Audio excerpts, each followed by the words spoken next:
സഹോദരങ്ങളെ, കർത്താവായ യേശുക്രിസ്തുവിൻ്റെ നാമത്തിൽ നിങ്ങളെ ഏവരെയും വീണ്ടും ഈ ബൈബിൾ സ്റ്റഡീസിലേക്ക് സ്വാഗതം ചെയ്യുന്നു. നമ്മൾ വെളിപ്പാട് പുസ്തകമാണ് പഠിച്ചുകൊണ്ടിരിക്കുന്നത്.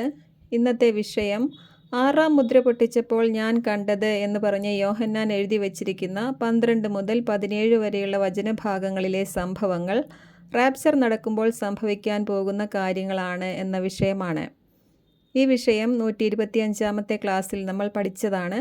എങ്കിലും അതൊന്നുകൂടി വ്യക്തമാക്കി തരണമെന്ന് പറഞ്ഞവർക്ക് വേണ്ടിയാണ് വീണ്ടും ഈ ക്ലാസ് ചെയ്യുന്നത്.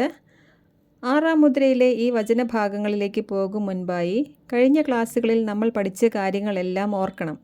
അതായത് ഈ 6 വരെയുള്ള മുദ്രകളിലെ കാര്യങ്ങളെല്ലാം തന്നെ ഈ കൃപാകാലത്ത് സംഭവിച്ചു കൊണ്ടിരിക്കുന്ന കാര്യങ്ങളാണ്. 7 എന്ന നമ്പറിൽ കാണുന്ന കാര്യങ്ങളാണ് യഹൂദരുമായി പ്രത്യേകം ബന്ധപ്പെട്ടിരിക്കുന്നത് എന്ന് ഓർക്കുക.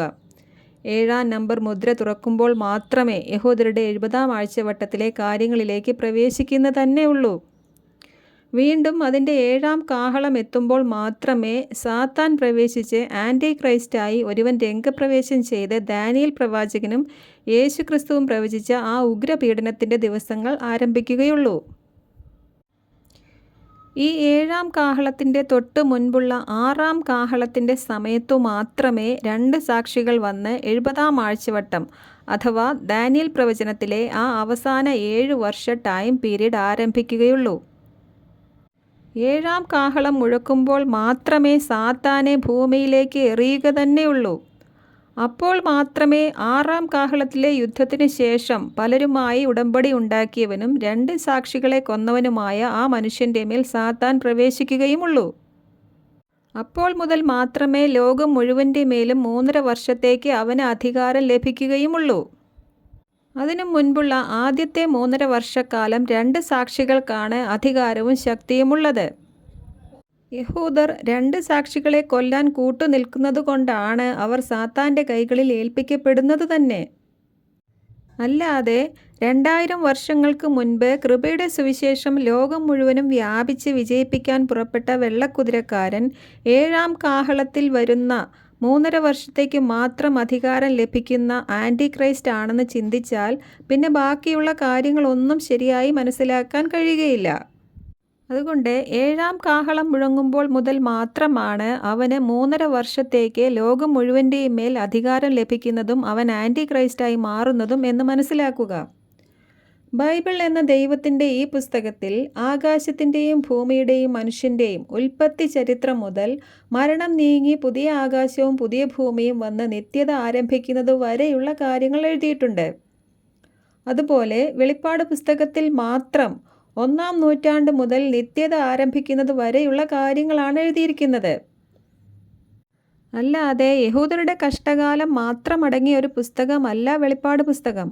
1-ാം നൂറ്റാണ്ടിൽ എങ്ങനെയാണോ യഹൂദരോട് ദൈവരാജ്യം വരാൻ പോകുന്നു എന്ന സുവിശേഷം പ്രസംഗിക്കപ്പെടുന്നതിൻ്റെ ഇടയിൽ പൗലോസിലൂടെ വിജാതിയർക്കായി ഒരു കൃപയുടെ സുവിശേഷം നൽകപ്പെട്ടത്, അതേപോലെ തന്നെ അക്കാര്യങ്ങൾ വെളിപ്പാട് പുസ്തകത്തിൻ്റെ ഇടയിലും ചേർക്കപ്പെട്ടിട്ടുണ്ട്. അപ്പസ്തോല പ്രവൃത്തികൾ എന്ന പുസ്തകത്തിൽ എങ്ങനെയാണോ 12 അപ്പസ്തോലന്മാരെ ഭരമേൽപ്പിച്ച യഹൂദരുടെ പ്രോഗ്രാമിൽ നിന്നും പൗലോസ് എന്ന അപ്പസ്തോലനിലേക്കും ജാതികളിലേക്കും സുവിശേഷം മാറിയത്, അതുപോലെ വെളിപ്പാട് പുസ്തകത്തിലും ആ ഒരു ട്രാൻസിഷൻ കാണാം. അതായത് അപ്പസ്തോല പ്രവൃത്തികളിൽ യഹൂദരിൽ നിന്നും ജാതികളിലേക്കാണ് കാര്യങ്ങൾ മാറിയതെങ്കിൽ വെളിപ്പാട് പുസ്തകത്തിൽ ജാതികളിൽ നിന്നും യഹൂദരിലേക്ക് കാര്യങ്ങൾ മാറുന്ന കാഴ്ചയാണ് കാണുന്നത്. അതായത് 6-ാം മുദ്രയിലെ റാപ്ചറിന് ശേഷം 7-ാം മുദ്രയോടെ യഹൂദരുടെ പ്രോഗ്രാമിലേക്ക് ദൈവം വീണ്ടും തിരിയുകയാണ്. ഇതാണ് റോമാലേഖനത്തിൻ്റെ 11-ാം അധ്യായത്തിൽ പൗലോസ് പറഞ്ഞു തന്ന മിസ്റ്ററി. ഇക്കാര്യങ്ങൾ ഇനിയും മനസ്സിലാകാത്തവർക്ക് വേണ്ടി ഒരിക്കൽ കൂടി പറയുകയാണ്.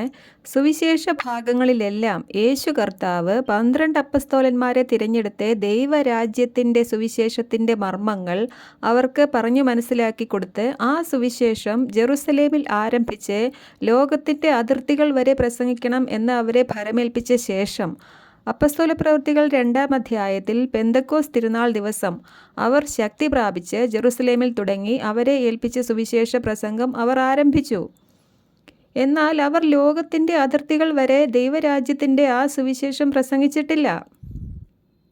അതിനു മുൻപേ യഹൂദരുടെ തിരസ്കരണം മൂലം അവരെ ഭരമേൽപ്പിച്ച കാര്യങ്ങൾ ഹോൾഡ് ചെയ്യപ്പെട്ടു. 7-ാം അധ്യായത്തിൽ സ്തേഫാനോസിനെ അവർ കൊന്നതോടുകൂടി പിന്നെ അപ്പസ്തോല പ്രവൃത്തികൾ 9-ാം അധ്യായത്തിൽ പൗലോസിനെ തിരഞ്ഞെടുത്തുകൊണ്ട് വിജാതിയർക്കായി ക്രിസ്തുവിൽ വിശ്വസിക്കുന്ന ഏതൊരുവനെയും ന്യായപ്രമാണത്തിൽ നിന്ന് ഒഴിവുള്ളവരാക്കിക്കൊണ്ട് കൃപയാൽ വിശ്വാസത്താൽ നീതീകരിക്കപ്പെട്ട് സൗജന്യമായി രക്ഷ നേടി സ്വർഗത്തിൽ എത്താനാകുന്ന ഒരു കൃപയുടെ സുവിശേഷം ദൈവം ആരംഭിക്കുകയായിരുന്നു. 12 അപ്പസ്തോലന്മാരുടെ പ്രവൃത്തികളോടെയാണ് അപ്പസ്തോല പ്രവൃത്തികൾ എന്ന പുസ്തകം ആരംഭിക്കുന്നതെങ്കിലും അത് അവസാനിക്കുന്നത് പൗലോസിൻ്റെ പ്രവൃത്തികളോടുകൂടിയാണ്.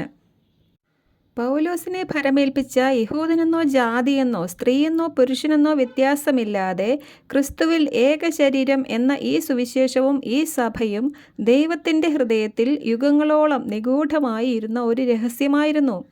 അതുകൊണ്ട് തന്നെ ഈ രഹസ്യം ഇന്നും പലർക്കും മനസ്സിലായിട്ടില്ല. എന്നാൽ പൗലോസ് വീണ്ടും വീണ്ടും ഈ മർമ്മത്തിൻ്റെ വെളിപ്പാടിനെക്കുറിച്ചും അദ്ദേഹം വിജാതീയരായ നമ്മൾക്കു വേണ്ടി പ്രത്യേകം നിയോഗിക്കപ്പെട്ട അപ്പസ്തോലനാണെന്നും കൃപയുടെ ഈ സുവിശേഷത്തിൽ രക്ഷ പ്രവൃത്തികളാലല്ല കൃപയാൽ ക്രിസ്തുവിലുള്ള വിശ്വാസത്താൽ മാത്രമാണെന്നും പറയുന്നുണ്ട്. അങ്ങനെ പിന്നീട് ആകാശത്തിന് കീഴിലുള്ള സകല സൃഷ്ടികളോടും സുവിശേഷം പ്രസംഗിച്ചത് പൗലോസാണ്. അഥവാ പൗലോസിനെ ഭരമേൽപ്പിച്ച സുവിശേഷമാണ് ഇന്ന് നടന്നുകൊണ്ടിരിക്കുന്നത്. ഇന്ന് നമ്മൾ രക്ഷിക്കപ്പെടുന്നത് ഏതെങ്കിലും യഹൂദൻ നേരിട്ട് വന്ന് പ്രസംഗിക്കുന്ന ദൈവരാജ്യത്തിൻ്റെ സുവിശേഷം കേട്ടല്ല, മറിച്ച് കൃപയുടെ സുവിശേഷം കേട്ട് അതിൽ വിശ്വസിക്കുമ്പോൾ ക്രിസ്തുവിലൂടെ നമുക്ക് ദൈവരാജ്യത്തിലെ ഉന്നതമായ സ്ഥാനത്തേക്ക് ക്രിസ്തുവിലൂടെ ഡയറക്റ്റായി പ്രവേശനം ലഭിച്ചിരിക്കുകയാണ്. എന്നാൽ ഈ കൃപാകാലത്തിൻ്റെ മുൻപും ശേഷവും യഹൂദരിലൂടെ മാത്രമേ ജാതികൾക്ക് അബ്രാഹത്തിൻ്റെ വാഗ്ദാനങ്ങളിലേക്ക് പ്രവേശിക്കാൻ കഴിയുകയുള്ളൂ. അതുകൊണ്ട് കൃപാകാലം 6-ാം മുദ്രയിലെ റാപ്ചറോടുകൂടി കഴിഞ്ഞാലുടനെ യഹൂദരിലെ 144,000 പേരെ മുദ്രയിടുകയാണ്. അപ്പോൾ മുതൽ വീണ്ടും യഹൂദരിലൂടെയുള്ള രക്ഷ ആരംഭിക്കുകയാണ്. അവിടെയാണ് പൗലോസ് റോമൻസ് 11-ാം അധ്യായത്തിൽ പറഞ്ഞ പ്രകാരം ജാതികളുടെ പൂർണ്ണസംഖ്യ തികഞ്ഞ ശേഷം യഹൂദർ രക്ഷ പ്രാപിക്കേണ്ടതിന് അവരിലേക്ക് പ്രോഗ്രാം വീണ്ടും തിരിയുന്നത്. അതിനുശേഷം ഉടനെ 7-ാം നമ്പർ മുദ്ര തുറക്കുകയും 7 ദൂതന്മാരെയും 7 കാഹളങ്ങളെയും കാണിച്ചുകൊണ്ട് അവരുടെ ഗർഭാവസ്ഥയിലും ശൈശവത്തിലെയും പോലെ 7-ന്റെ ആവർത്തനങ്ങൾ കാണിച്ചുകൊണ്ട് അവരുടെ പ്രോഗ്രാം തുടങ്ങുന്നതായി അറിയിക്കുകയാണ്. അതുകൊണ്ട് മുദ്രയിടപ്പെട്ട ഈ 144,000 പേരാണ് മഹോപദ്രവ കാലത്തെ യഹൂദരിൽ നിന്നുള്ള ആദ്യ ഫലം എന്ന് മനസ്സിലാക്കുക. അവരെയാണ് ഇസ്രയേൽ അന്ന് പ്രസവവേദനപ്പെട്ട് പ്രസവിക്കുന്ന അവരുടെ ആദ്യത്തെ കുട്ടി. 144,000 പേരടങ്ങുന്ന ഈ കുട്ടിയെ ഇസ്രയേൽ 12-ാം അധ്യായത്തിൽ പ്രസവിച്ച ശേഷം അവർ സ്വർഗത്തിലേക്ക് എടുക്കപ്പെട്ട് 14-ാം അധ്യായത്തിൽ അവരെ സ്വർഗത്തിൽ കാണിക്കുന്നതിൻ്റെ മുൻപായി അവരിൽ നിന്നൊരു കൂട്ടർ സ്വർഗത്തിൽ എത്തുകയോ അവർക്ക് മുൻപായി ഒരു കൂട്ടരെ മഹോപദ്രവകാലത്ത് രക്ഷിക്കപ്പെട്ടവരായി സ്വർഗത്തിൽ കാണുകയോ ഇല്ല എന്ന് നിങ്ങൾ ഗ്രഹിക്കുക. മഹോപദ്രവകാല രക്തസാക്ഷികൾ ഉണ്ടാകുന്നത് 13-ാം അധ്യായത്തിൽ ആൻറ്റി ക്രൈസ്റ്റ് വന്നതിൻ്റെ ശേഷം 14-ാം അധ്യായത്തിലാണ്. അതിനു മുൻപ് 11-ാം അധ്യായത്തിൽ വന്ന 2 സാക്ഷികളെ അവർ കേൾക്കാത്തതുകൊണ്ടും അവരെ കൊല്ലാൻ കൂട്ടുനിൽക്കുന്നതുകൊണ്ടുമാണ് ഈ ഉഗ്രപീഡനകാലം അവർക്ക് വരുന്നത് തന്നെ. ഇതെല്ലാം 7-ാം മുദ്ര പൊട്ടിച്ച ശേഷം സംഭവിക്കുന്ന കാര്യങ്ങളാണ്. അതുകൊണ്ട് 7-ാം മുദ്ര പൊട്ടിക്കുന്നതിന് മുൻപ് 6-ാം മുദ്രയിൽ നടക്കുന്ന റാപ്ചർ വരെയുള്ള കാര്യങ്ങൾ കൃപാകാലത്ത് നടക്കുന്ന സംഭവങ്ങളാണ് എന്ന് മനസ്സിലാക്കുക. എന്തുകൊണ്ടാണ് ഇക്കാര്യങ്ങളൊക്കെ ഇങ്ങനെ ഹിഡനായി ആർക്കും പെട്ടെന്ന് മനസ്സിലാകാത്ത രീതിയിൽ ദൈവം ചെയ്യുന്നത് എഴുതി വച്ചിരിക്കുന്നത് എന്ന് ചോദിച്ചാൽ, ദൈവവചനത്തിലെ മുഴുവൻ കാര്യങ്ങളും അങ്ങനെ തന്നെയാണ് ദൈവം സ്ട്രക്ചർ ചെയ്തിരിക്കുന്നത്. എല്ലാവർക്കും ഇത് മനസ്സിലാവുകയില്ല. ഞങ്ങൾക്കെല്ലാം അറിയാം എന്ന് വിചാരിക്കുന്നവർക്ക് ഇക്കാര്യങ്ങൾ ഗ്രഹിക്കാൻ കഴിയുകയില്ല. ദൈവവചനത്തിന് മുൻപിൽ ദാഹത്തോടെ വരുന്നവർക്ക് മാത്രമേ വചനത്തിൻ്റെ ആഴങ്ങൾ മനസ്സിലാവുകയുള്ളൂ. അതായത് ഞങ്ങൾക്ക് കാഴ്ചയുണ്ട് എന്ന് പറയുന്ന ഇത്തരം ആളുകൾ കണ്ടിട്ടും കാണാതിരിക്കേണ്ടതിനാണ് ദൈവവചനം ഇങ്ങനെ എഴുതപ്പെട്ടിരിക്കുന്നത്. ഇന്നത്തെ വിഷയം 6-ാം മുദ്രയിൽ വിവരിച്ചിരിക്കുന്ന 12 മുതൽ 17 വരെയുള്ള വചനഭാഗങ്ങൾ റാപ്ചർ നടക്കുമ്പോൾ സംഭവിക്കുന്ന കാര്യങ്ങളാണ് എന്ന് എങ്ങനെ മനസ്സിലാക്കാം എന്നതാണ്. അതിനായി ആദ്യമേ മനസ്സിലാക്കുക, 7 എന്ന മുദ്രയോടുകൂടി മാത്രമേ 7 ദൂതന്മാരും 7 കാഹളങ്ങളും പിന്നെ 7 ദൂതന്മാരും 7 കലശങ്ങളും ഒക്കെയായി യഹൂദരുടെ ആ ട്രിബുലേഷൻ പീരീഡ് ആരംഭിക്കുക തന്നെ ഉള്ളൂ. 7 എന്ന നമ്പർ യഹൂദരുമായി പ്രത്യേകം ബന്ധപ്പെട്ട നമ്പറാണ് എന്ന് കഴിഞ്ഞ ക്ലാസ്സിൽ പറഞ്ഞതോർക്കുക. കൃപാകാലം അടങ്ങിയ ഈ 6-ാം അധ്യായത്തിലെ 6 മുദ്രകളുടെ സമയത്തു മാത്രമേ 7 എന്ന നമ്പറിൽ വരുന്ന ഒരു കാര്യവും കാണാതെയുള്ളൂ എന്ന് മനസ്സിലാക്കുക. ഈ 6-ാം അധ്യായത്തിൻ്റെ അപ്പുറത്തും ഇപ്പുറത്തും നിറയെ 7കളുടെ കാര്യങ്ങളാണ്, അഥവാ നിറയെ യഹൂദരുടെ കാര്യങ്ങളാണ് അടങ്ങിയിരിക്കുന്നത് എന്ന് മനസ്സിലാക്കുക. അതായത് 7 നക്ഷത്രങ്ങൾ വഹിച്ചുകൊണ്ട് 7 സ്വർണ്ണ ദീപപീഠങ്ങളുടെ മധ്യേ നടന്നുകൊണ്ട് 7 സഭകൾക്കുള്ള സ്ട്രിക്റ്റ് വാർണിംഗ്സ് കൊടുത്ത ശേഷം യോഹന്നാനെ സ്വർഗത്തിലേക്ക് കൊണ്ടുപോയി 1-ാം നൂറ്റാണ്ട് മുതൽ സ്വർഗത്തിലും ഭൂമിയിലും നടക്കുന്ന അനേകം കാര്യങ്ങൾ കാണിച്ചു കൊടുക്കുകയാണ്. ഇതിൽ യാക്കോബിൻ്റെ കഷ്ടകാലം എന്ന് പറയുന്ന കാലം തന്നെയാണ് ഡീറ്റെയിൽ ആയിട്ട് എഴുതിയിരിക്കുന്നത്. അതായത് കൃപാകാല കാര്യങ്ങൾ അപ്പസ്തലപ്രവൃത്തികൾ 13-ാം അധ്യായം മുതൽ പിന്നീട് 13 ലേഖനങ്ങളിലായി ഡീറ്റെയിൽ ആയിട്ട് പറഞ്ഞിട്ടുള്ളതിനാൽ വെളിപ്പാട് പുസ്തകത്തിൽ അക്കാര്യങ്ങൾ 6 എന്ന ഒറ്റ അധ്യായത്തിൽ ഉൾക്കൊള്ളിച്ചിരിക്കുകയാണ്. ഇനി അപ്പസ്തോലപ്രവൃത്തികൾ 9-ാം അധ്യായത്തിൽ പൗലോസിനെ വിജാതീയരായ നമ്മുടെ അപ്പസ്തോലനായി തിരഞ്ഞെടുത്ത ശേഷം പൗലോസിനെ അതിൻ്റെ കാര്യങ്ങൾ ഗ്രഹിപ്പിച്ച ശേഷം 10-ാം അധ്യായത്തിൽ കർത്താവ് 12 പേരുടെ ലീഡറായ പത്രോസിനെ ഒരു ദർശനം 3 പ്രാവശ്യം കാണിക്കുന്നുണ്ട്. അതെന്തായിരുന്നു, അതെന്തിനായിരുന്നു എന്ന് നോക്കാം. പൗലോസിലൂടെ അടിസ്ഥാനമിടാൻ പോകുന്നതും ഭൂമിയിലെങ്ങുമുള്ള സകല വിജാതീയരുമായ നമ്മളെ വിശ്വാസത്താൽ നീതീകരിച്ച് സ്വർഗത്തിലേക്ക് എടുത്തുകൊണ്ടു പോകുന്നതുമായ ഒരു വിവരം പത്രോസിനെ അറിയിക്കാൻ വേണ്ടിയാണ് പത്രോസിനെ ആ ദർശനം 3 പ്രാവശ്യം കാണിക്കുന്നത്. എന്നാൽ ആ സമയത്തൊന്നും പത്രോസിന് ആ ദർശനത്തിൻ്റെ പൂർണ്ണമായ അർത്ഥം മനസ്സിലായിരുന്നില്ല. ഇന്നും പലർക്കും ആ ദർശനത്തിൻ്റെ അർത്ഥം മനസ്സിലായിട്ടില്ല. അതായത് പത്രോസ് അപ്പസ്തോലപ്രവൃത്തികൾ 2-ാം അധ്യായം മുതൽ പ്രസംഗിച്ചത്, നിങ്ങൾ മാനസാന്തരപ്പെട്ട് നിങ്ങളുടെ പാപമോചനത്തിനായി ഓരോരുത്തർ യേശുക്രിസ്തുവിൻ്റെ നാമത്തിൽ സ്നാനമേൽപ്പിൻ, എന്നാൽ പരിശുദ്ധാത്മാവ് എന്ന ദാനം നിങ്ങൾക്ക് ലഭിക്കുമെന്നാണ്. അങ്ങനെ പാപമോചനത്തിനായി യേശുക്രിസ്തുവിൽ വിശ്വസിക്കുകയും വെള്ളത്തിൽ സ്നാനപ്പെടുകയും ചെയ്തവരുടെ മേലാണ് പരിശുദ്ധാത്മാവ് അന്ന് വന്നുകൊണ്ടിരുന്നതും. എന്നാൽ 3 പ്രാവശ്യം ഈ വിരിപ്പ് പോലുള്ള വലിയ പാത്രത്തിൽ എല്ലാത്തരം ജീവികളെയും കാണിച്ചുകൊണ്ട് ആ പാത്രം സ്വർഗത്തിലേക്ക് എടുക്കപ്പെട്ടതിൻ്റെ ശേഷം, ഇങ്ങനെയൊരു ദർശനം പത്രോസിനെ കാണിച്ചതിൻ്റെ ശേഷം പത്രോസ് കോർണേലിയസ് എന്ന വിജാതീയനായ മനുഷ്യൻ്റെ വീട്ടിൽ പോയി അവരോട് സുവിശേഷം പ്രസംഗിച്ചപ്പോൾ അത് വിശ്വസിച്ച കോർണേലിയൂസിൻ്റെയും അവിടെ കൂടിയിരുന്ന കോർണേലിയൂസിൻ്റെ ബന്ധുക്കളും സുഹൃത്തുക്കളുമായ എല്ലാ വിജാതീയരുടെ മേലും ജലസ്നാനത്തിന് മുമ്പേ തന്നെ പരിശുദ്ധാത്മാവ് വന്നു. ഇത്രയും ദിവസം അവർ ജലത്തിൽ സ്നാനപ്പെടുത്തിയത് പരിശുദ്ധാത്മാവ് വരാൻ വേണ്ടിയായിരുന്നു. എന്നാൽ ഇവിടെ മുതൽ പരിശുദ്ധാത്മാവ് ജലസ്നാനത്തിന് മുമ്പേ തന്നെ വരികയാണ്. അഥവാ ജലസ്നാനത്തിൻ്റെ ആവശ്യം കൂടാതെ തന്നെ പരിശുദ്ധാത്മാവ് വിശ്വസിക്കുമ്പോൾ തന്നെ വരികയായിരുന്നു.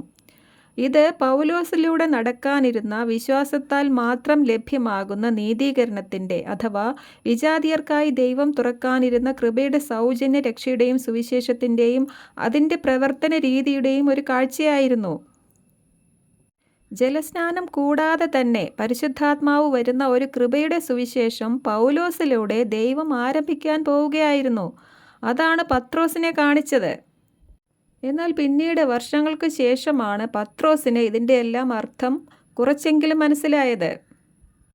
വർഷങ്ങൾക്ക് ശേഷമാണ് പത്രോസിന് അവർ പ്രസംഗിക്കുന്ന കാര്യങ്ങൾ, അതായത് ജോയൽ പ്രവാചകൻ പ്രവചിച്ച കർത്താവിൻ്റെ ആ ഭീകര ദിവസങ്ങളോ തുടർന്നുള്ള കർത്താവിൻ്റെ സെക്കൻഡ് കമ്മിങ്ങോ ദൈവരാജ്യമോ ഒന്നും ഉടനെ സംഭവിക്കുകയില്ലെന്നും അതിനെല്ലാം കാലതാമസം വന്നിരിക്കുകയാണെന്നും അത് പൗലോസിന് ലഭിച്ച ജ്ഞാനവും പൗലോസിന് നൽകപ്പെട്ട സുവിശേഷവും നിമിത്തവുമാണെന്നും എല്ലാം പത്രോസിന് മനസ്സിലായത്. പിന്നീട് പത്രോസ് യഹൂദർക്ക് എഴുതിയ തൻ്റെ 2-ാം ലേഖനത്തിൽ ഇക്കാര്യങ്ങൾ അവരെയും പറഞ്ഞു മനസ്സിലാക്കുകയും ഇക്കാര്യങ്ങൾ ഗ്രഹിക്കാൻ പ്രയാസമുള്ളതാണെന്നും അതുകൊണ്ട് പൗലോസ് അവർക്ക് എഴുതിയ ഹെബ്രായ ലേഖനവും മറ്റ് ലേഖനങ്ങളും വായിക്കാനും പൗലോസ് യഹൂദരോട് പറയുകയാണ്. മനസ്സിലാക്കാൻ വിഷമമുള്ള ചില കാര്യങ്ങൾ ആ ലേഖനങ്ങളിൽ ഉണ്ട് എന്ന് പത്രോസ് തന്നെ പറയുകയാണ്. അപ്പോൾ 12 അപ്പസ്തോലന്മാരുടെ ലീഡറായ പത്രോസിന് തന്നെ കാര്യങ്ങൾ വ്യക്തമായി ശരിയായി മനസ്സിലായിട്ടുണ്ടായിരുന്നില്ല. അതുകൊണ്ടാണ് ഇപ്പോഴും പലർക്കും ഈ വ്യത്യാസങ്ങൾ മനസ്സിലാകാത്തത്. മനസ്സിലാക്കാൻ ബുദ്ധിമുട്ടുള്ള കാര്യങ്ങൾ ബൈബിളിലുണ്ട്. അതുകൊണ്ടാണ് ഒരു ബൈബിളും 40,000 സഭകളും ഇപ്പോൾ ഇവിടെ ഉണ്ടായിരിക്കുന്നത്. എന്താണ് ഇതിൻ്റെ ഇടയിൽ സംഭവിച്ചതെന്നും എന്താണ് സംഭവിച്ചുകൊണ്ടിരിക്കുന്നത് തെന്നും എന്തുകൊണ്ടാണ് അവർ പ്രസംഗിക്കുന്ന ദൈവരാജ്യം ഉടനെ സംഭവിക്കാത്തതെന്നും എല്ലാം പത്രോസിനെയും ബാക്കി അപ്പസ്തോലന്മാരെയും പറഞ്ഞ് മനസ്സിലാക്കാൻ നിയോഗിക്കപ്പെട്ട അപ്പസ്തോലൻ പൗലോസ് തന്നെയായിരുന്നു. അതുകൊണ്ടാണ് പത്രോസ് യഹൂദരോട് പൗലോസ് എഴുതിയ ലേഖനങ്ങൾ വായിച്ച് കാര്യങ്ങൾ മനസ്സിലാക്കുക എന്ന് പറഞ്ഞത്. പത്രോസ് വീണ്ടും അവരോട് പറയുന്നുണ്ട്, ഇക്കാര്യങ്ങൾ മനസ്സിലാക്കാനുള്ള അറിവില്ലാത്തവർ മറ്റ് വിശുദ്ധ ലിഖിതങ്ങളെപ്പോലെ ഇതും തങ്ങളുടെ നാശത്തിനായി വളച്ചൊടിക്കുന്നു എന്ന്. ഇതാണ് ഇന്നും സംഭവിക്കുന്നത്. വചനത്തെ വളച്ചൊടിക്കുന്നവർ ഇന്നുമുണ്ട്. കാരണം അവർക്ക് കാര്യങ്ങൾ ശരിയായി മനസ്സിലാക്കാൻ പറ്റുന്നില്ല. പൗലോസിന് നൽകപ്പെട്ടതും വിജാതീയരായ നമുക്കുള്ളതുമായ കൃപയുടെ സുവിശേഷത്തിൻ്റെ വ്യത്യസ്തതയും നിർമ്മലതയും മനസ്സിലായി അതിൻ്റെ മഹത്വം പറഞ്ഞുകൊടുക്കാൻ തുടങ്ങിയാൽ അത് മനസ്സിലാകാത്തവർ നമ്മളെ എതിർക്കും. അവർക്ക് യഹൂദർക്ക് കൊടുത്ത ന്യായപ്രമാണവും ദശാംശവും ജലസ്നാനവും എല്ലാം കൂടിയേ തീരൂ. ദൈവത്തിന് കൃപ തോന്നി നമ്മളെ ക്രിസ്തുവിലുള്ള വിശ്വാസത്താൽ രക്ഷിക്കുകയാണ് എന്ന് പറഞ്ഞാൽ അവർക്ക് മനസ്സിലാവില്ല. കൃപയുടെ സുവിശേഷത്തിൻ്റെ പ്രത്യേകതയോ ക്രിസ്തുവിൻ്റെ ക്രൂശിൻ്റെ മഹത്വമോ ക്രിസ്തുവിലുള്ള വിശ്വാസത്താൽ ലഭിക്കുന്ന നീതീകരണത്തിൻ്റെ തേജസ്സോ ഒന്നും അവർക്കറിയില്ല. ഇപ്പോൾ വെളിപ്പാട് പുസ്തകത്തിലെ മർമ്മങ്ങൾ മനസ്സിലായി അത് പറഞ്ഞു കൊടുക്കാൻ ശ്രമിക്കുമ്പോഴും ഇതുതന്നെയാണ് സംഭവിക്കുന്നത്. വെളിപ്പാട് പുസ്തകത്തിൻ്റെ ഇത്രയും ക്ലാസ്സുകൾ ചെയ്തിട്ടും ഇനിയും ഒന്നും മനസ്സിലാകാത്തവരുണ്ട്. എന്നാൽ ഇത് മനസ്സിലാക്കുന്നവരും മനസ്സിലായവരുമുണ്ട്. ആ മനസ്സിലായവർക്ക് വേണ്ടിയാണ് ഈ ക്ലാസ്സുകൾ തുടർന്നും ചെയ്യുന്നത്. അതുകൊണ്ട് മനസ്സിലാകുന്നവർ ശ്രദ്ധിക്കുക. 6-ാം മുദ്രയിൽ സംഭവിക്കുന്ന റാപ്ചറാണ് ഇന്നത്തെ വിഷയം. ഒരു കാര്യം കൂടി മനസ്സിലാക്കുക. കർത്താവ് പൗലോസ് അപ്പസ്തോലന് പ്രത്യക്ഷപ്പെട്ട് യഹൂദനെന്നോ ജാതിയെന്നോ വ്യത്യാസമില്ലാതെ ക്രിസ്തുവിൻ്റെ ശരീരം എന്ന സഭ വെളിപ്പെടുത്തി കൊടുത്ത ശേഷം അതൊരു മിസ്റ്ററി അല്ല. അത് പൗലോസിനെ വെളിപ്പെടുത്തി കൊടുക്കുന്നത് വരെ ആയിരുന്നു അത് ദൈവത്തിൻ്റെ ഹൃദയത്തിൽ യുഗങ്ങളോളം മറഞ്ഞിരുന്നത്. എന്നാൽ വെളിപ്പെടുത്തി കൊടുത്ത ശേഷം അതൊരു മർമ്മമല്ല ഇന്ന്. അതുകൊണ്ട് പൗലോസിലൂടെ ആരംഭിച്ച ഇക്കാര്യം, അതായത് സകല ജാതികളിലും ഗോത്രങ്ങളിലും ഭാഷകളിലും രാജ്യങ്ങളിലും നിന്നുമായി ഇങ്ങനെയൊരു മഹാപുരുഷാരം സ്വർഗത്തിലേക്ക് റാപ്ചറാകും അഥവാ എടുക്കപ്പെടും എന്ന വിഷൻ കർത്താവ് പത്രോസിനും കാണിച്ചു കൊടുത്തിട്ടുണ്ട്. വലിയ വിരിപ്പ് പോലുള്ള ഒരു പാത്രം സ്വർഗത്തിൽ നിന്ന് ഭൂമിയിലേക്ക് ഇറക്കപ്പെടുന്നതും ഭൂമിയിലെ എല്ലാത്തരം നാൽക്കാലികളും ഇഴജന്തുക്കളും ആകാശപ്പറവകളും അടങ്ങിയ ആ വിരിപ്പ് പോലുള്ള ആ വലിയ പാത്രം പെട്ടെന്ന് സ്വർഗത്തിലേക്ക് എടുക്കപ്പെടുന്നതുമാണ് പത്രോസ് കണ്ടത്. ആ വലിയ പാത്രത്തിൽ കണ്ട ജീവികളെ കൊന്നു ഭക്ഷിക്കുക എന്ന് പത്രോസിനോട് പറഞ്ഞപ്പോൾ പത്രോസ് പറഞ്ഞത്, കർത്താവെ, ഒരിക്കലുമില്ല, മലിനമോ അശുദ്ധമോ ആയ ഒന്നും ഞാൻ ഭക്ഷിക്കുകയില്ല, ഒരിക്കലും ഞാനത് ഭക്ഷിച്ചിട്ടില്ല എന്നാണ്. അപ്പോൾ കർത്താവ് പറഞ്ഞത്, ദൈവം വിശുദ്ധീകരിച്ചതിനെ നീ മലിനമെന്ന് വിളിക്കരുത് എന്നാണ്. 3 പ്രാവശ്യമാണ് ഇക്കാര്യം പൗലോസിനെ കാണിക്കുന്നത്. എന്തായിരുന്നു ഈ ദർശനത്തിൻ്റെ അർത്ഥം? ഇങ്ങനെയൊരു സുവിശേഷം, അതായത് സകല വിജാതീയരുമായ നമ്മളെ സ്വർഗത്തിലേക്ക് എടുക്കേണ്ടതിന് ദൈവം പൗലോസിലൂടെ ഒരു കൃപായുഗം ആരംഭിക്കാൻ പോവുകയായിരുന്നു. ഇത് കർത്താവ് ഭൂമിയിലായിരുന്നപ്പോൾ അവരോട് പറഞ്ഞ കാര്യങ്ങളിൽ നിന്നും വ്യത്യസ്തമായ ഒന്നായിരുന്നു. അതുകൊണ്ടാണ് പത്രോസിന് ഇതൊന്നും മനസ്സിലാകാതിരുന്നത്. ഇത് ഇപ്പോൾ അവരുടെ തിരസ്കാരം മൂലം സ്വർഗത്തിൽ നിന്നും യേശുക്രിസ്തു പൗലോസ് അപ്പസ്തോലന് പ്രത്യക്ഷപ്പെട്ട് സ്വർഗത്തിൽ നിന്നും ഇറക്കിക്കൊടുത്ത ഒരു പുതിയ സുവിശേഷമാണ്.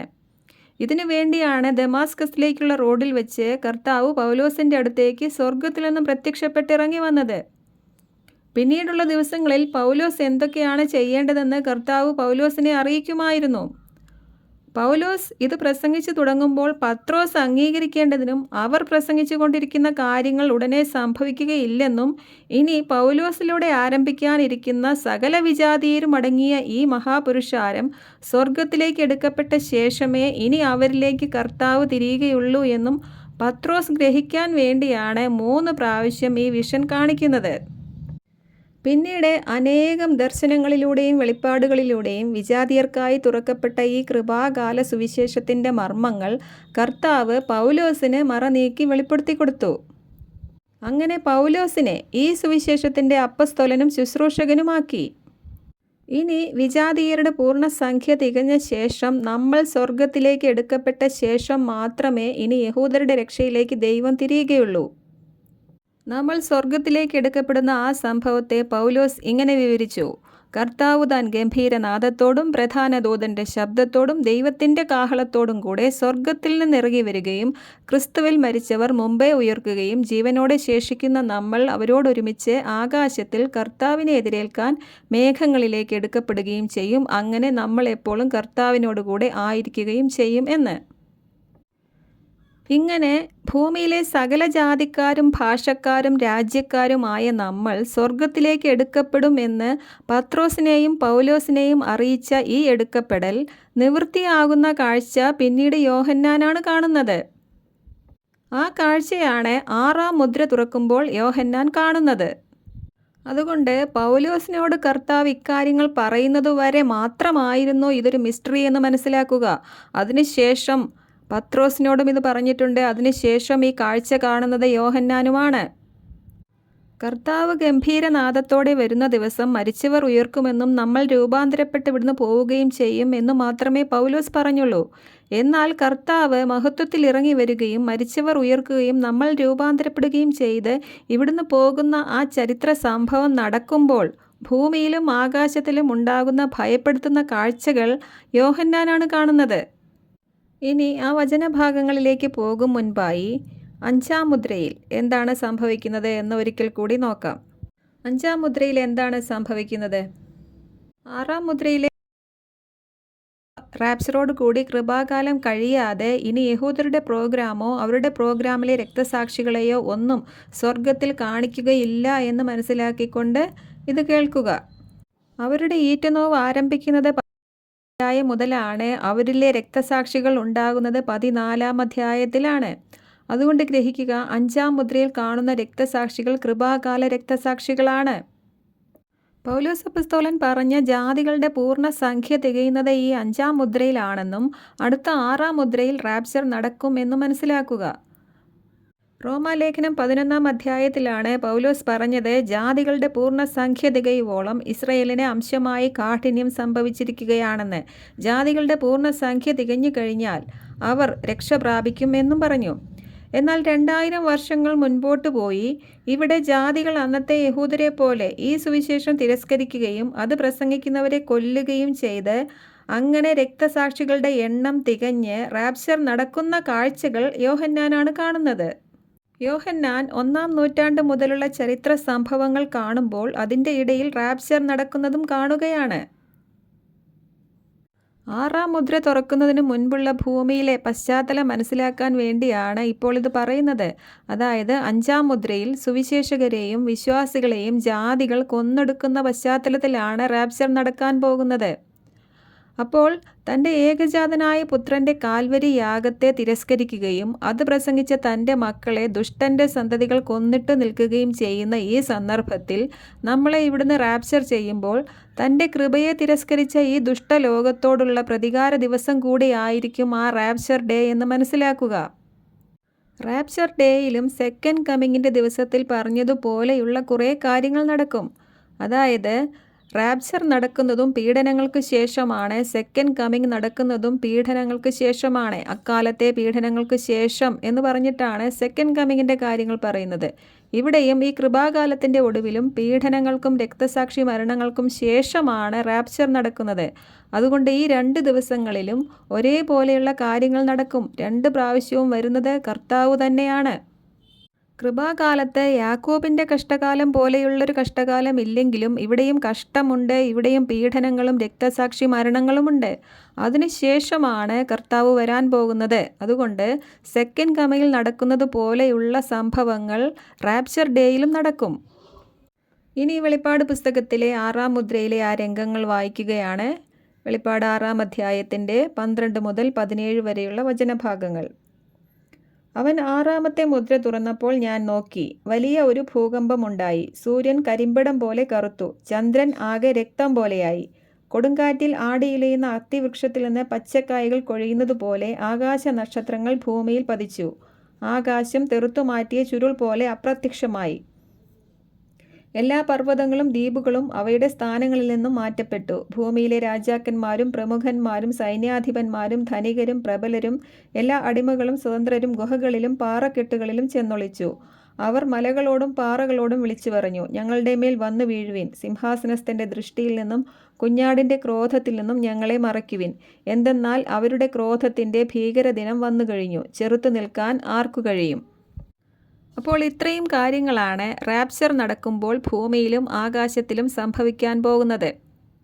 അപ്പോൾ 5-ാം മുദ്രയിലെ രക്തച്ചൊരിച്ചിലുകൾക്ക് ശേഷമാണ് ഇതെല്ലാം സംഭവിക്കുന്നത് എന്ന് മനസ്സിലാക്കുക. കൂടാതെ പുനരുത്ഥാന ശരീരത്തോട് ഉയർപ്പ് നടന്നപ്പോഴൊക്കെയും അത് നടന്ന സ്ഥലങ്ങളിൽ ഭൂമി കുലുങ്ങുകയും പാറകൾ പിളരുകയും ശവകുടീരങ്ങൾ തുറക്കപ്പെടുകയും ചെയ്തിട്ടുണ്ട്. ഇങ്ങനെ പുനരുത്ഥാനം നടന്ന 3 സംഭവങ്ങളും അതിൻ്റെ പശ്ചാത്തലങ്ങളും ബൈബിളിൽ രേഖപ്പെടുത്തിയിട്ടുണ്ട്. അതിൽ ഒന്നാമത്തേത് കർത്താവ് മരിച്ച സമയത്ത് ആദ്യഫലക്കറ്റയായ കുറച്ച് വിശുദ്ധർ പുനരുത്ഥാനം പ്രാപിച്ച രംഗങ്ങളാണ്. അതായത് കർത്താവ് മരിച്ച ഉടനെ അവിടെ ഭൂമി കുലുങ്ങി, സൂര്യൻ ഇരുണ്ടുപോയി, ഭൂമിയിലെങ്ങും അന്ധകാരം വ്യാപിച്ചു, പാറകൾ പിളർന്നു, ശവകുടീരങ്ങൾ തുറക്കപ്പെട്ടു, നിദ്ര പ്രാപിച്ചിരുന്ന പല വിശുദ്ധന്മാരുടെയും ശരീരങ്ങൾ ഉയർപ്പിക്കപ്പെട്ടു. പേടിപ്പെടുത്തുന്ന ഈ കാഴ്ചകൾ കണ്ട ശതാധിപനും പടയാളികളും അവിടെ ഉണ്ടായിരുന്ന മറ്റാൾക്കാരും അത്യധികം ഭയപ്പെട്ടു. സത്യമായും ഇവൻ ദൈവപുത്രനായിരുന്നു എന്ന് അവർ പറഞ്ഞു. ശ്രദ്ധയോടെ കേൾക്കുക. ഇവിടെ യേശുക്രിസ്തു മരിച്ചപ്പോൾ ആ വിശുദ്ധർ പുനരുത്ഥാന ശരീരത്തോടെ ഉയർത്തപ്പോൾ നടന്ന സംഭവങ്ങൾ എന്തൊക്കെയാണ്? സൂര്യൻ ഇരുണ്ടുപോയി, ഭൂമിയിലെങ്ങും അന്ധകാരം വ്യാപിച്ചു, ഭൂമി കുലുങ്ങി, പാറകൾ പിളർന്നു, ശവകുടീരങ്ങൾ തുറക്കപ്പെട്ടു, നിദ്ര പ്രാപിച്ചിരുന്ന പല വിശുദ്ധരും ഉയർപ്പിക്കപ്പെട്ടു.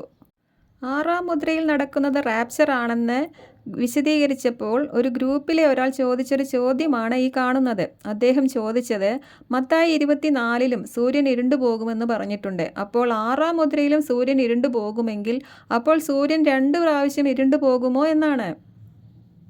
സൂര്യൻ ഇരുണ്ടുപോകുക എന്നത് മായ ദൈവത്തിന് കഴിയാത്തൊരു കാര്യമാണോ? യേശുക്രിസ്തു മരിച്ച സമയത്തും ഇങ്ങനെ ഉണ്ടായിട്ടുണ്ട്. സൂര്യൻ ഇരുണ്ടുപോയിട്ടുണ്ട്, ഭൂമിയിലെങ്ങും അന്ധകാരം വ്യാപിച്ചിട്ടുണ്ട്. ഇനി റാപ്ചർ ഡേയിലും സൂര്യൻ ഇരുണ്ടുപോകും. പിന്നെ സെക്കൻഡ് കമ്മിങ് ഡേയിലും സൂര്യൻ ഇരുണ്ടുപോകും. സൂര്യൻ ഇരുണ്ടുപോയി എന്ന് പറഞ്ഞാൽ പിന്നെ സൂര്യൻ ഇല്ലെന്നോ പിന്നെ സൂര്യൻ പ്രകാശിക്കുകയില്ലെന്നോ അല്ല അതിൻ്റെ അർത്ഥം. ഈ പ്രത്യേക ദിവസങ്ങളിൽ അങ്ങനെ സംഭവിക്കും. അതുകൊണ്ട് സൂര്യനെ ഒന്ന് ഇരുളാക്കുക എന്നത് ദൈവത്തിന് ബുദ്ധിമുട്ടുള്ളൊരു കാര്യമേ അല്ല എന്ന് മനസ്സിലാക്കുക. ദൈവം ആരാണെന്ന് ലോകം അറിയണം. അതിനു വേണ്ടിയാണ് ദൈവം ഇതെല്ലാം ചെയ്യുന്നത്. ഈ സന്ദർഭങ്ങളിലെല്ലാം ദൈവത്തെ തിരസ്കരിക്കുകയും ദൈവമക്കളെ ദുഷ്ടൻ്റെ സന്തതികൾ കൊന്നിട്ട് നിൽക്കുകയും ചെയ്യുമ്പോഴാണ് സൂര്യൻ ഇരുണ്ടുപോകുന്നതും ഭൂമി കുലുങ്ങുന്നതുമെല്ലാം. ദൈവത്തെ തിരസ്കരിക്കുന്ന ലോകത്തിൻ്റെ മുൻപിൽ ദൈവം ആരാണെന്ന് അറിയിക്കാൻ വേണ്ടിയാണ് ദൈവം ഇത് ചെയ്യുന്നത്. അപ്പോൾ അവർ ഭയപ്പെട്ട് വിറയ്ക്കുന്ന കാഴ്ചകളാണ് ഇവിടെ എല്ലാം എഴുതിയിരിക്കുന്നത്. പീഡനം സഹിക്കേണ്ടി വന്ന വിശ്വാസികളോട് പൗലോസ് പറയുന്നുണ്ട്, കർത്താവായ യേശു തൻ്റെ ശക്തന്മാരായ ദൂതന്മാരോട് കൂടെ അഗ്നിജ്വാലകൾക്കു മധ്യേ സ്വർഗത്തിൽ നിന്ന് പ്രത്യക്ഷപ്പെടുമ്പോൾ നിങ്ങളെ പീഡിപ്പിക്കുന്നവരോട് പ്രതികാരം ചെയ്യുക എന്നതും യാതനകൾക്കിരയായ നിങ്ങൾക്ക് ഞങ്ങളോടൊപ്പം സമാശ്വാസം നൽകുക എന്നതും ദൈവത്തിൻ്റെ നീതിയാണ്. അപ്പോൾ അവൻ ദൈവത്തെക്കുറിച്ച് അജ്ഞത പുലർത്തുന്നവർക്കും നമ്മുടെ കർത്താവായ യേശുക്രിസ്തുവിൻ്റെ സുവിശേഷം അനുസരിക്കാത്തവർക്കും എതിരായി പ്രതികാരം ചെയ്യുമെന്ന്. അതുകൊണ്ട് മനസ്സിലാക്കുക, രക്ഷയുടെ സുവിശേഷം പ്രസംഗിച്ചവരെ ലോകജനങ്ങൾ കൊന്നിട്ട് നിൽക്കുന്ന ഈ സന്ദർഭത്തിൽ റാപ്ചർ നടക്കുമ്പോൾ ഈ ലോകജനത്തെ ഭയപ്പെടുത്തി വിറപ്പിച്ചുകൊണ്ട് തന്നെയാണ് ദൈവം അത് ചെയ്യാൻ പോകുന്നത്. അന്നു മുതൽ കൃപാകാലം തീരുകയും ക്രോധകാലത്തിലേക്ക് ലോകം പ്രവേശിക്കുകയും ചെയ്യുകയാണ്. ഇനി ശ്രദ്ധിക്കുക, കർത്താവ് മരിച്ച സമയത്ത് ഭൂമി കുലുങ്ങുകയും സൂര്യൻ ഇരുണ്ടുപോവുകയും പാറകൾ പിളരുകയും വിശുദ്ധർ ഉയർക്കുകയും ചെയ്യുന്നത് കണ്ടപ്പോൾ ആരാണ് ഭയപ്പെട്ടത്?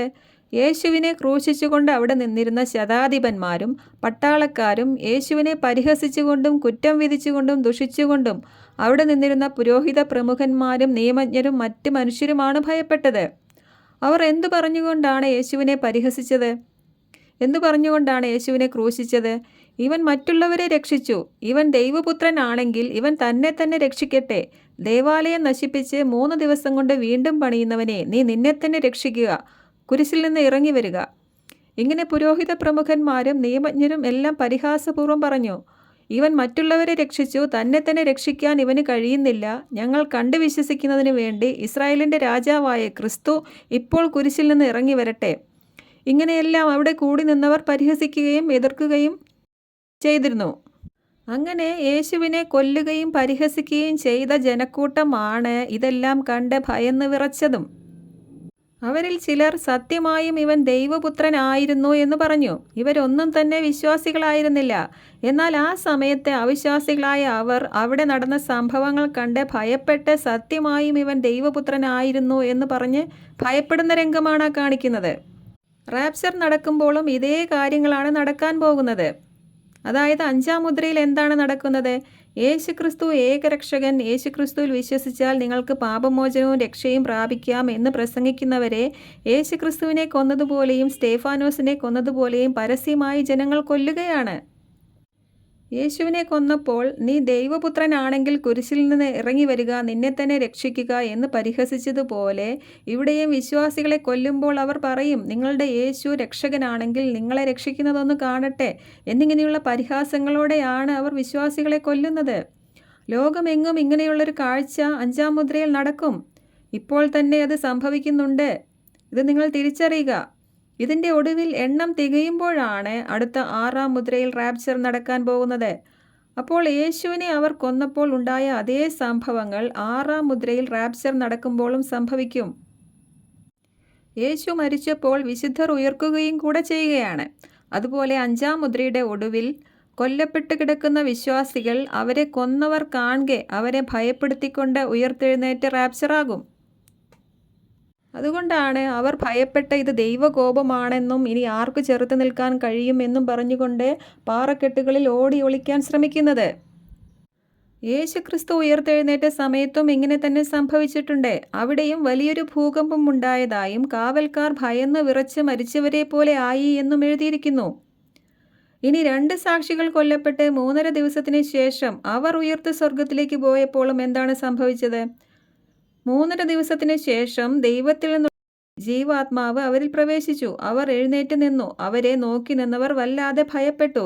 ശത്രുക്കൾ നോക്കി നിൽക്കെ അവർ ഒരു മേഘത്തിൽ സ്വർഗത്തിലേക്ക് കയറി. ആ മണിക്കൂറിൽ വലിയ ഭൂകമ്പമുണ്ടായി. പട്ടണത്തിൻ്റെ 10-1 നിലംപതിച്ചു. 7000 പേർ കൊല്ലപ്പെട്ടു. ശേഷിച്ചവർ ഭയവിഹ്വലരായി.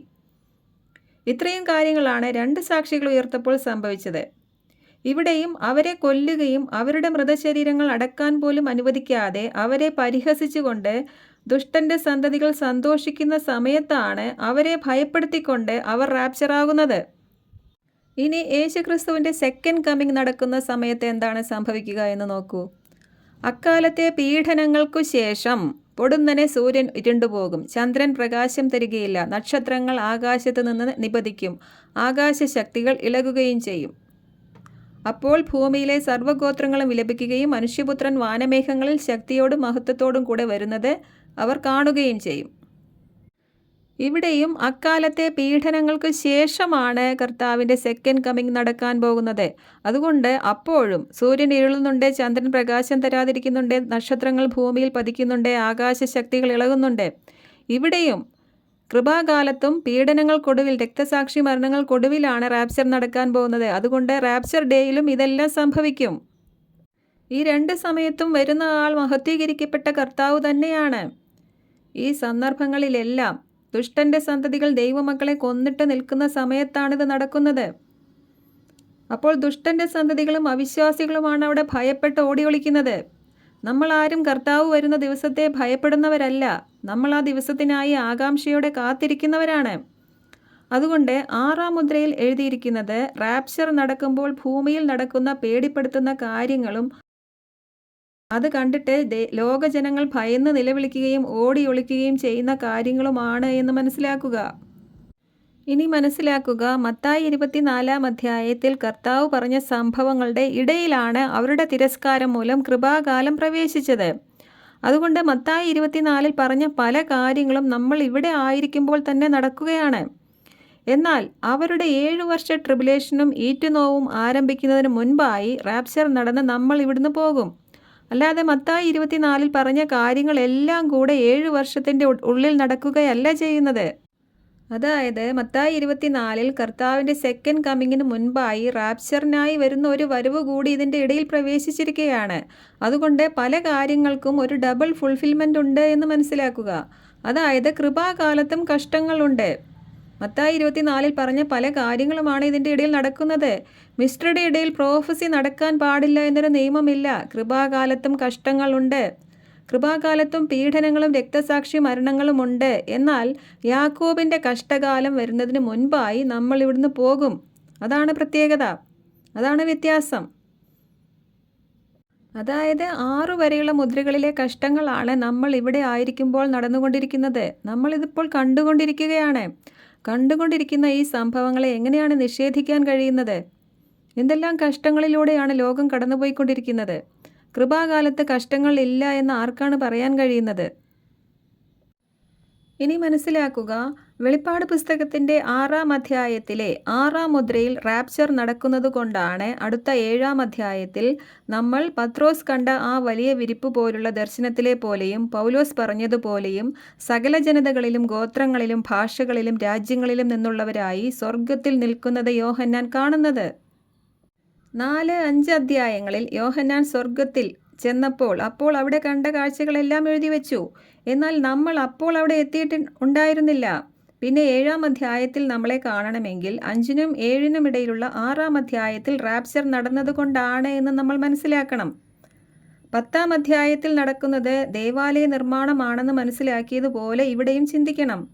6-ന് മുൻപുള്ള 5 മുദ്രകളിലും യുദ്ധങ്ങളും ക്ഷാമങ്ങളും ഭൂകമ്പങ്ങളും പകർച്ചവ്യാധികളും രക്തസാക്ഷി മരണങ്ങളും ഒക്കെയാണ് നടക്കുന്നത്.